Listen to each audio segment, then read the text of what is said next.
What's up, Warriors fans? It's your man Max here for Warriors Latest. As always, like, subscribe, and hit that notification bell if you like what you hear, as I do post new Warriors videos daily. Now, it's been an interesting weekend for the Warriors, as we heard Steph come out and say, it's like, the only thing I'm competing for is an NBA championship. And I like it when he says stuff like that. However, after what he said earlier, like maybe a week or two ago, where he's talking about, oh, I'm vastly underpaid, making $60 million a year, it's the annoying hypocrisy that some players do. And it wasn't something I really expected from Steph. Yes, I love that mindset that he is only playing for a championship. That's the only thing that matters. But you're not winning yourself any points when you're saying, oh, I'm vastly underpaid. I should be getting equity shares, especially when you're making $60 million. And what's even more annoying on top of that is the fact that, hey, you want to win an NBA championship, that's going to require sacrifice. We look back during the initial championship run in 2014-15, he was on a team-friendly deal. That sacrifice allowed them to win a championship and go to the finals back-to-back, where they may have lost that second finals, but that's still questionable of everything that happened. But the thing is, if you're going to win, if you're going to have that mindset of winning an NBA championship and really chasing Kobe Bryant's 5 titles, you have to just really be mindful of what you say. Don't say you're underpaid while also saying, oh, we're here for a championship. Because like I said, you have to make sacrifices in order to win a championship.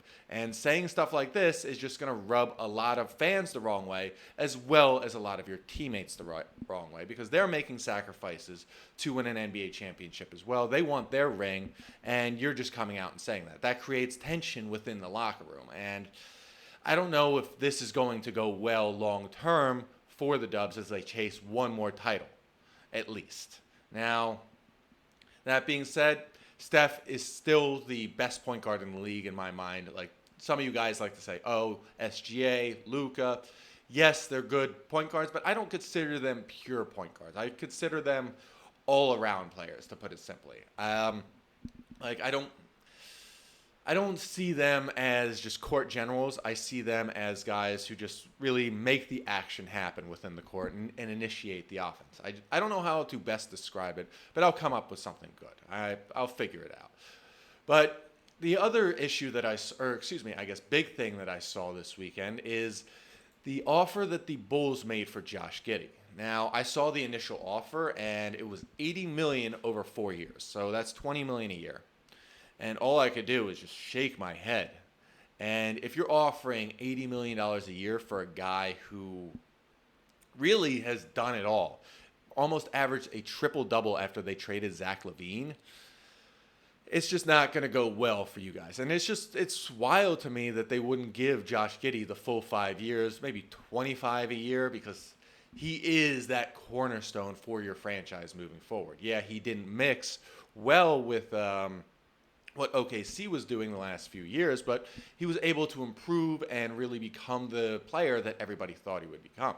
Now, they say it's going to take a bit of maneuvering for the Dubs to get Josh Giddey, but I still think they're very capable of getting him because he is the guy that the Warriors could really use to put them over the top. I mean, averaging nearly a triple-double for, 20 games after they traded Zach LaVine, and just really running the offense as a true court general and having that court vision at 6'8", that's only here to benefit the Warriors. And I love the idea of him with the Warriors. It's like, all right, it allows Steph to sort of sag off and not always have to bring the ball down the court. He can be a spot-up shooter, like I said last week. He can be a off-the-ball player where he gets those open shots with those pick and pops off the ball, and then just throw up those crazy threes where he's nailing them without even a question whether it's going in or not.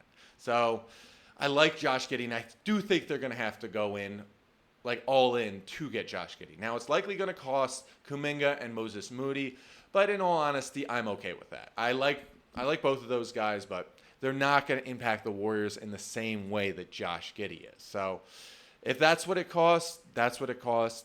I'm okay with it. Even if it doesn't bring back Vucevic, I am perfectly okay with him trading 2-for-1 to bring back Josh Giddey. Now, after Giddey, you have to fill out the rest of the roster. And I was looking at some of the remaining guys, and they say if you're over the second apron, from what I've read, that you basically can only sign guys for a minimum. And I'm looking at it, and I'm thinking, okay, a lot of the guys remaining on the free agent market aren't going to get very good deals. They're likely only going to get veteran minimum contracts to play out the year and then re-enter free agency next year. Now, I look at it. You got Malcolm Brogdon. You've got Ben Simmons. You've got, Seth Curry. Those are 3 guys right there that can bring a lot to the table for the Warriors, and they're all going to cost minimum contracts. Now, we already know that Al Horford is going to sign with the Warriors on that mid-level. Just once the Kuminga deal gets solved, that's going to happen. That's great, and I do love that. But it's just there's this idea that they're not going to be able to sign anyone if they go over that second apron. And I looked at it, and I'm like, okay, you're very limited on what you can do. But if you go into the season with a complete roster and you know what you're working with, I think that's going to help the Warriors' championship aspiration, because you want just all play. You want the same mindset 1 through 15, and including those three. Those three two-way players. You want it 1 through 18. So making roster moves, unless they're major at the deadline, is just not optimal for a championship team. I mean, we look at OKC. I don't remember them making many big moves at the deadline that helped them get over the top, because they were already there. They were playing their best basketball together with the same guys that they started the season with. And I think that's very important, especially for the Warriors, as they go for this 5th championship for Steph. So I'd like them to get their team rounded out by training camp, and that's the team you're going to end the season with. Yes, maybe there's 1 or 2 moves you make at the deadline to get under that second apron, so you can actually go out and get guys who add to your roster and be signed for minimum deals for the rest of the season. But right now, I just want them to bring in as much talent as possible on those minimum contracts. And there are a fair amount of guys that they can do that with. So that's why I'm not that scared of the second apron, even though it is restrictive. They get below the second apron at the deadline, I think we're in business here. So it's not that big of a deal that everybody makes it out to be, especially the mainstream media, like ESPN. They love talking about it. Like The Athletic love talking about it. FS1 loves talking about it. But I just don't see it as a big deal. It's only a temporary thing before you pull back. So I see that as a very big opportunity for the Warriors to really fill out the roster and, I guess, know what you're working with going into the season. Now, bottom line is Steph has to be more mindful of what he says to the media, if he says anything at all. And the Warriors just need to go all in on Josh Giddey, because with Josh Giddey, they're going to have their guy that not only takes them to a title this year and possibly next year, but can lead them past the Steph Curry era. Now, he is a true point guard. As I said before, he is a court general who can really lead and initiate the offense, great court vision, and get people their shots. And if they continue to have guys like that on the roster post 2027, when everybody's a free agent, I like where the Warriors' future is, because they could get the job done. Now, should they not be able to get Josh Giddey?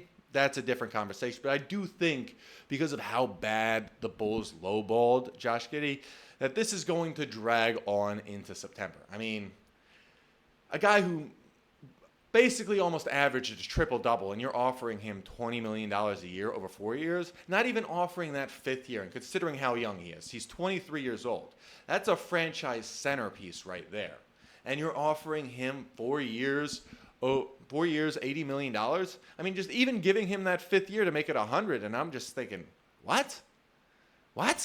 Like, the Bulls can't be doing that, and I think this is going to allow the Warriors to just come in, swoop him from right underneath the Bulls' noses, and I guess clear roster space for the Warriors, because it's going to, not only in a trade for Giddey, not only is it going to move Kuminga, but it's also going to move them off Moses Moody, who's likely not going to be a big player for the Warriors' future, as his ceiling really is, he's a role player. There's no other way to put it, because he's a great player, but I just don't see him really being anything but that. He's just going to come off the bench, and that's really it. And I feel like you could get production from guys that you sign in, like those minimum guys, free agents, that you could sign, say, like a Seth Curry, a Malcolm Brogdon. You could get the same production from them at like a fraction of the price that you can for Moses Moody. So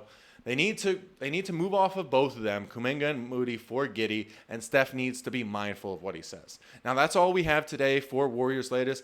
As always, like, subscribe, and hit that notification bell. And if you don't like what I said today, feel free to comment below on what should really be done with Jonathan Kuminga and Moses Moody. Should they move them? Should they keep them? Or is there a better trade idea for the Warriors to move on from Jonathan Kuminga? And as always, go Dubs.